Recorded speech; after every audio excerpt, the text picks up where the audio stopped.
हर हर महादेव।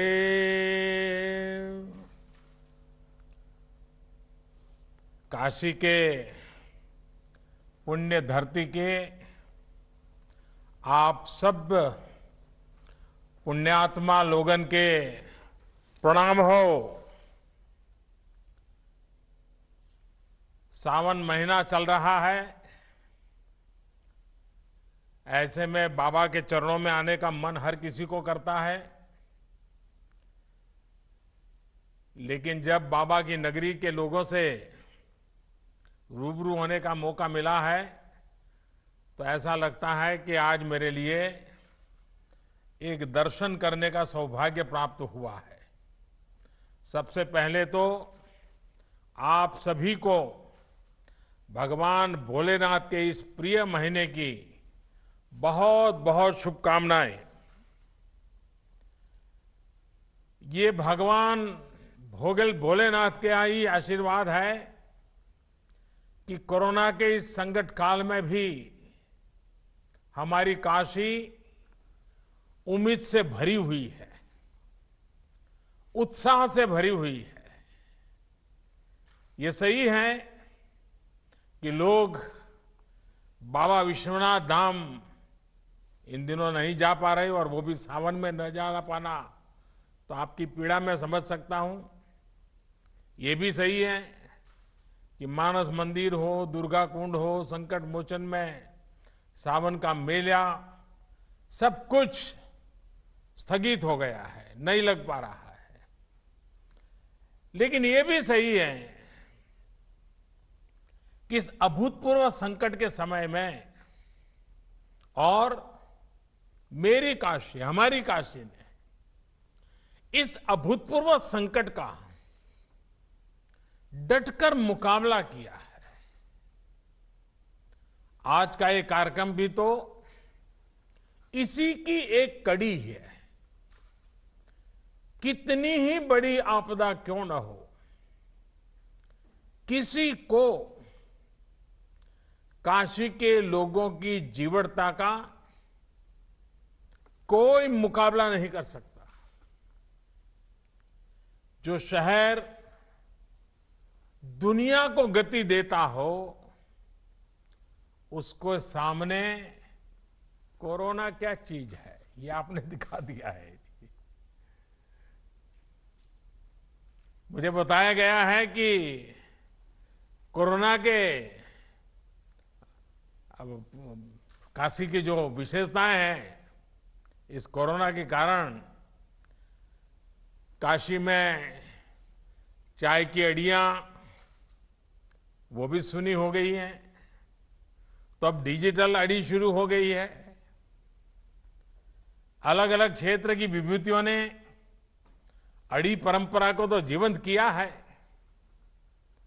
यहां की जिस संगीत परंपरा को बिस्मिल्लाह खां जी, गिरिजा देवी जी, हीरालाल यादव जी जैसे महान साधकों ने समृद्ध किया, उसको आज काशी के सम्मानित कलाकार, नई पीढ़ी के कलाकार आगे बढ़ा रहे हैं। इस तरह के अनेक काम पिछले 3-4 महीने में काशी में निरंतर हुए हैं। इस दौरान भी मैं लगातार योगी जी से संपर्क में रहता था, सरकार के अलग अलग लोगों से संपर्क में रहता था। काशी से जो खबरें मेरे पास आती थी उसमें क्या करना क्या नहीं करना, लगातार सबसे बात करता था। और आप में से भी कई लोग हैं, बनारस में कई लोगों से मैं रेगुलरली फोन पर बात करता था, सुख दुख पूछता था, जानकारियां लेता था, फीडबैक लिया करता था। और उसमें से कुछ इसी कार्यक्रम में भी मुझे पक्का भरोसा है कि आप बैठे होंगे जिनसे कभी मेरी फोन पे बात भी हुई होगी। संक्रमण को रोकने के लिए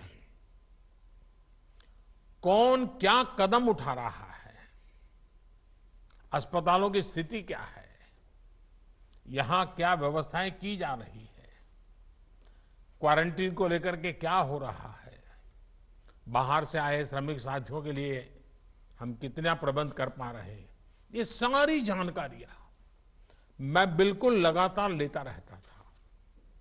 साथियों, हमारी काशी में बाबा विश्वनाथ और मां अन्नपूर्णा दोनों विराजते हैं और पुरानी मान्यता है कि एक समय महादेव ने खुद मां अन्नपूर्णा से भिक्षा मांगी थी। तभी से काशी पर यह विशेष आशीर्वाद रहा है कि यहां कोई भूखा नहीं सोएगा। मां अन्नपूर्णा और बाबा विश्वनाथ सबके खाने का इंतजाम कर देंगे। आप सभी के लिए, तमाम संगठनों के लिए, हम सभी के लिए ये बहुत सौभाग्य की बात है कि इस बार गरीबों की सेवा का माध्यम भगवान ने हम सबको बनाया है, विशेषकर आप सबको बनाया है। एक तरह से आप सभी मां अन्नपूर्णा और बाबा विश्वनाथ के दूत बनकर हर जरूरतमंद तक पहुंचे हैं। इतने कम समय में फूड हेल्पलाइन हो,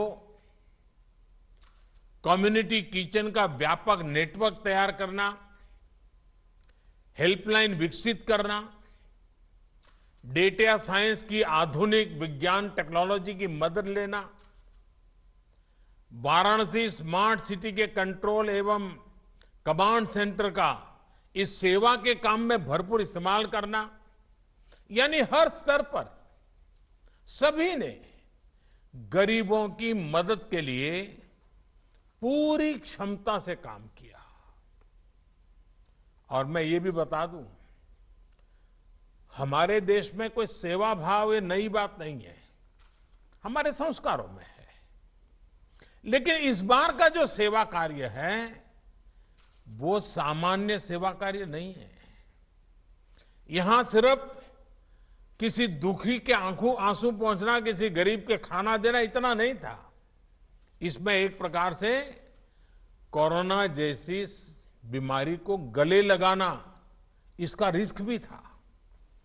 कहीं ये कोरोना हमारे गले पड़ जाएगा तो, और इसलिए सेवा के साथ साथ त्याग और बलिदान की तैयारी का भाव भी था। और इसलिए हिंदुस्तान के हर कोने में जिन जिन लोगों ने इस कोरोना के संकट में काम किया है वो सामान्य काम नहीं है। सिर्फ अपनी जिम्मेवारी निभाई ऐसा नहीं है। एक भय था, एक डर था, एक संकट सामने था, और सामने जाना, स्वेच्छा से जाना, ये सेवा का एक नया रूप है जी। और मुझे बताया गया है कि जिला प्रशासन के पास भोजन बांटने के लिए अपनी गाड़ियां कम पड़ गई, तो डाक विभाग ने खाली पड़ी अपनी पोस्टल वैन इस काम में लगा दी। सोचिए, सरकारों की, प्रशासन की छवि तो यही रही है कि पहले हर काम को मना किया जाता है। ये तो मेरा डिपार्टमेंट है, तुम्हें कौन दूंगा, मुझे तो ये करना है, तुम क्यों ना होते हो, ये होता था। लेकिन यहां हमने देखा है कि आगे बढ़ करके एक दूसरे की मदद की गई। इसी एकजुटता, इसी सामूहिकता ने हमारी काशी को और भव्य बना दिया है। ऐसी मानवीय व्यवस्था के लिए यहां का प्रशासन हो, गायत्री परिवार रचनात्मक ट्रस्ट हो, राष्ट्रीय रोटी बैंक हो, भारत सेवाश्रम संघ हो, हमारे सिंधी समाज के भाई बहन हो, भगवान अवधूत राम कुष्ठ सेवा आश्रम, सर्वेश्वरी समूह हो, बैंकों से जुड़े लोग कोट पैंट टाई छोड़ करके गली मोहल्ले में गरीब के दरवाजे खड़े हो जाए, तमाम व्यापारी एसोसिएशंस, और हमारे अनवर जी तो कितना बढ़िया तरीके से अनवर अहमद जी ने बताया।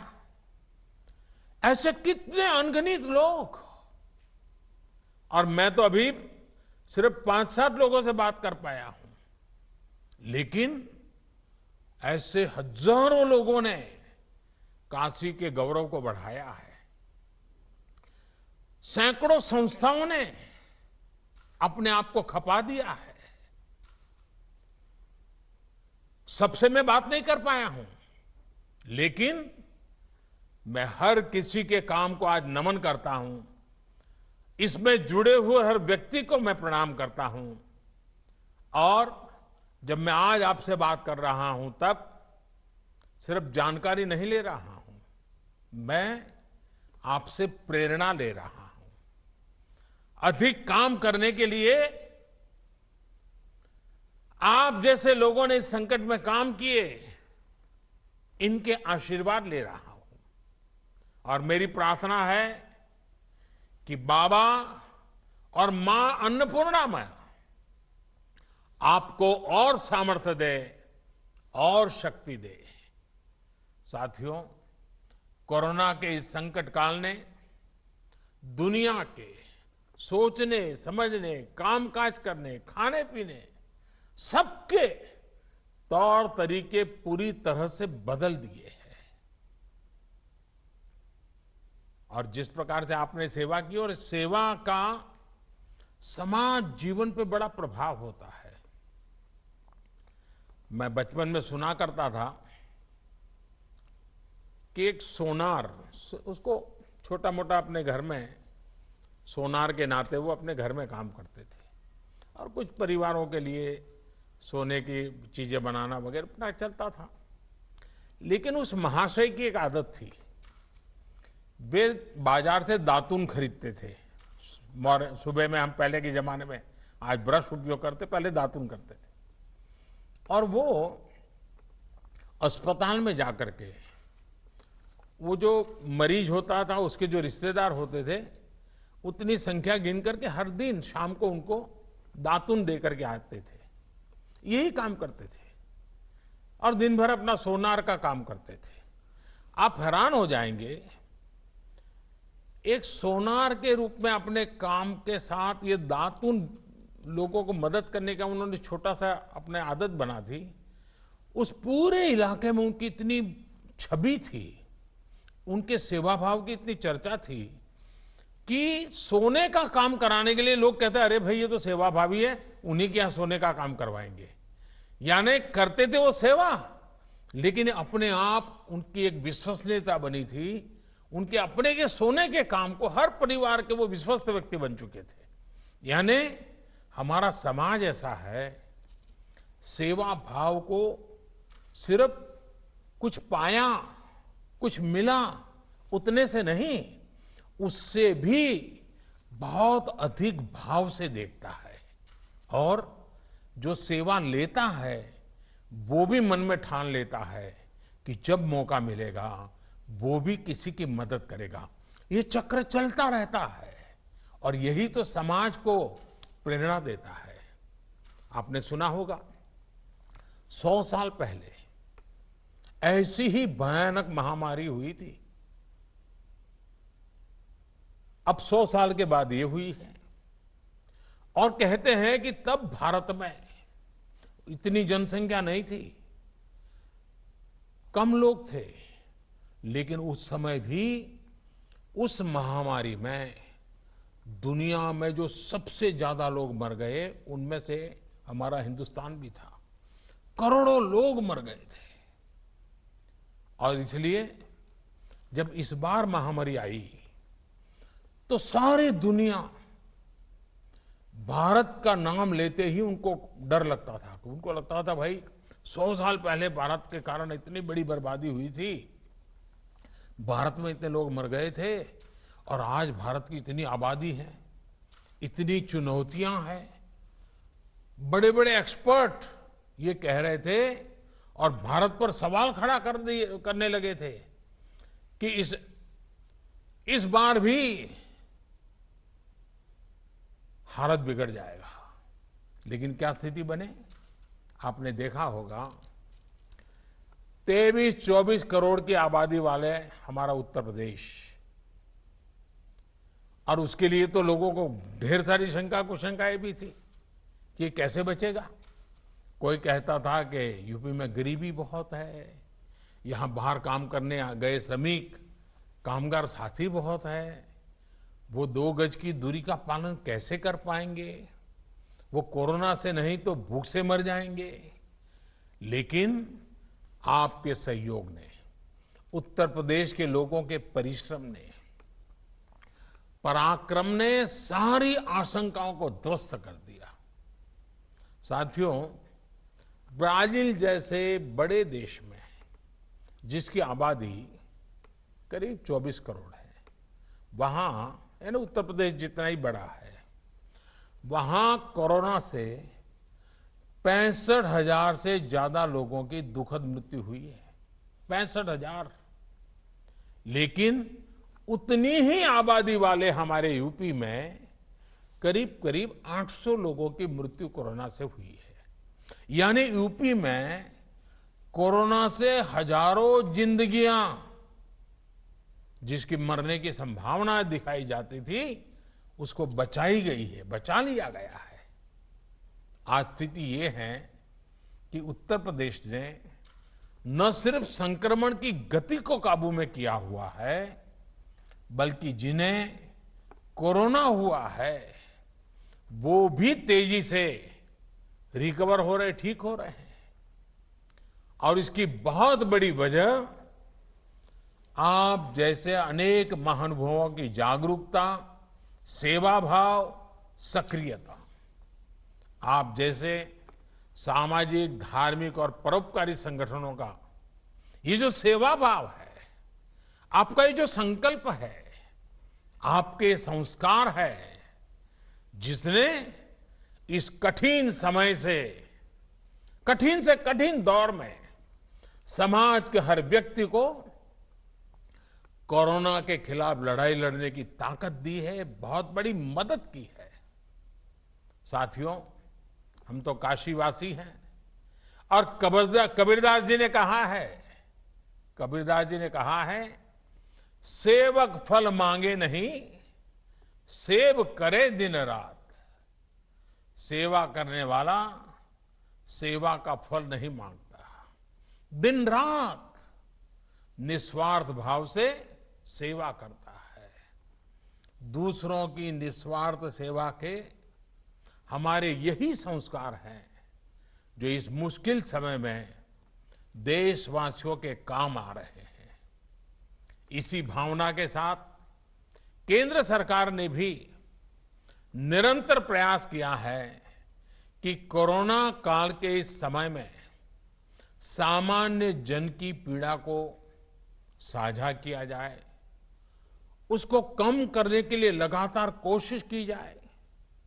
गरीब को राशन मिले, उसकी जेब में कुछ रुपये रहें, उसके पास रोजगार हो और वो अपने काम के लिए ऋण ले सके। इन सभी बातों पर ध्यान दिया है। साथियों, आज भारत में 80 करोड़ से ज्यादा लोगों को, यह आंकड़ा बहुत बड़ा है, 80 करोड़ से ज्यादा लोगों को मुफ्त राशन दिया जा रहा है। इसका बहुत बड़ा लाभ बनारस के भी गरीबों को, श्रमिकों को हो रहा है। आप कल्पना कर सकते हैं कि भारत अमेरिका से भी 2 गुनी आबादी से, यानी अमेरिका की जो टोटल जनसंख्या है उससे डबल लोगों को एक पैसा लिए बिना उनका भरण पोषण कर रहा है। और अब तो इस योजना को नवंबर अंत तक, यानी दीपावली और छठ पूजा यानी 30 नवंबर तक इसको बढ़ा दिया गया है। हमारी कोशिश यही है कि किसी गरीब को त्योहारों के समय में खाने पीने की कमी ना हो। खाने के साथ साथ लॉकडाउन के कारण गरीब को खाना पकाने के लिए ईंधन की दिक्कत ना हो, इसके लिए उज्ज्वला योजना के लाभार्थियों को पिछले 3 महीने से मुफ्त गैस सिलेंडर दिया जा रहा है। साथियों, गरीबों के जनधन खाते में हजारों करोड़ रुपए जमा कराना हो या फिर गरीबों के, श्रमिकों के रोजगार की चिंता, छोटे उद्योगों को, रेहड़ी ठेला लगाने वालों को आसान ऋण उपलब्ध कराना हो या खेती, पशुपालन, मछली पालन और दूसरे कामों के लिए ऐतिहासिक फैसले और सरकार ने लगातार काम किया है। कुछ दिन पहले ही 20,000 करोड़ रुपए की मत्स्य संपदा योजना को भी मंजूरी दी गई है। इसका लाभ भी इस क्षेत्र के मछली पालकों को होगा। इसके अलावा यहां यूपी में कुछ दिन पहले ही रोजगार और स्वरोजगार के लिए एक और विशेष अभियान चलाया गया है। इसके तहत हमारे जो हस्तशिल्पी हैं, बुनकर हैं, दूसरे कारीगर हैं या फिर दूसरे राज्यों से जो भी श्रमिक साथी गांव लौटे हैं, ऐसे लाखों कामगारों के लिए रोजगार की व्यवस्था की गई है। साथियों, कोरोना की ये आपदा इतनी बड़ी है कि इससे निपटने के लिए लगातार काम हमें करना ही होगा। हम संतोष मान करके बैठ नहीं सकते हैं।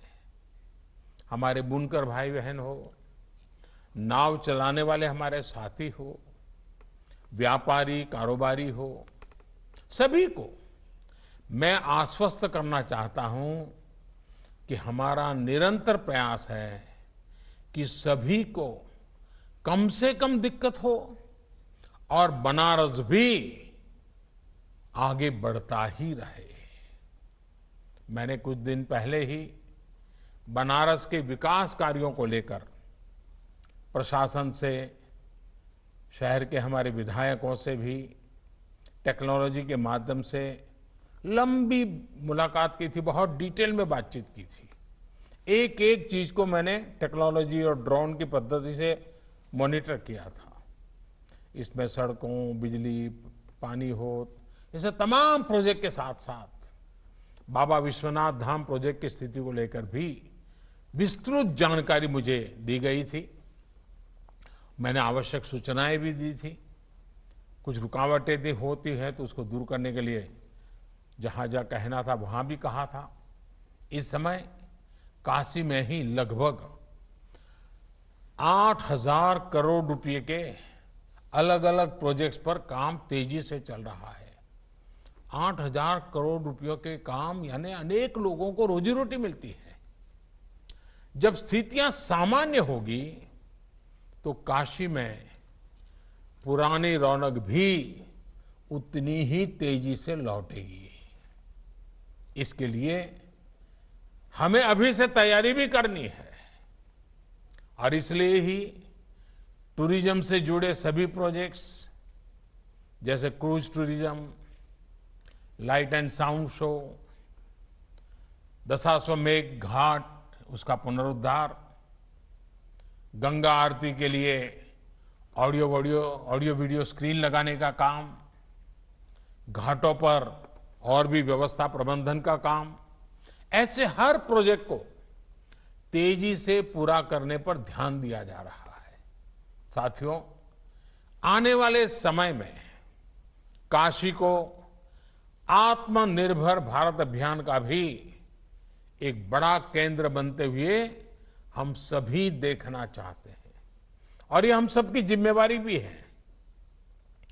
सरकार के हाल के फैसलों के बाद यहां की साड़ियां, यहां के दूसरे हस्तशिल्प के लिए, यहां के डेयरी, मत्स्य पालन और मधुमक्खी पालन के व्यवसाय के लिए नई संभावनाओं के द्वार खुलेंगे।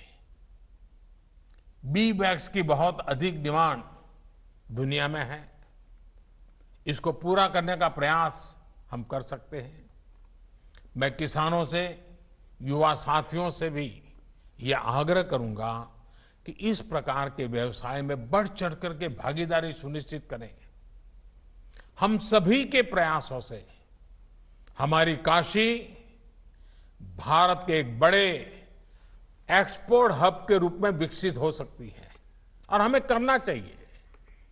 काशी को हम आत्मनिर्भर भारत अभियान की प्रेरक स्थली के रूप में भी विकसित करें, स्थापित करें।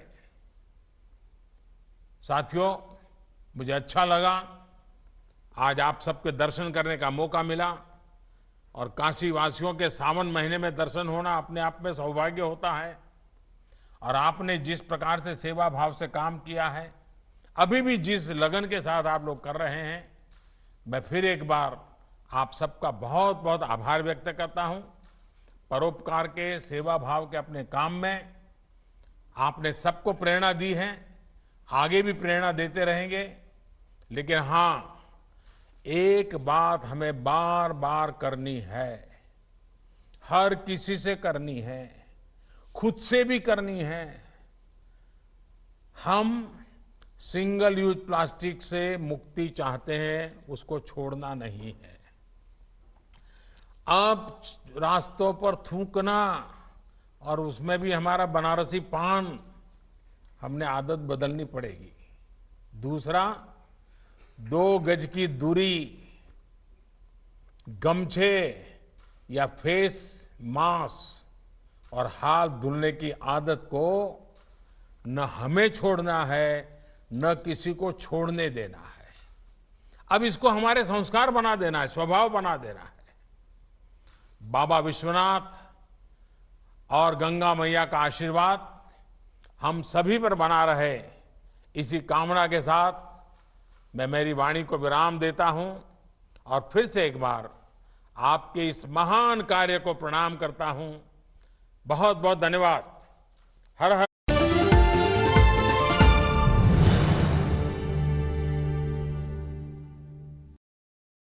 In December 2019, there was a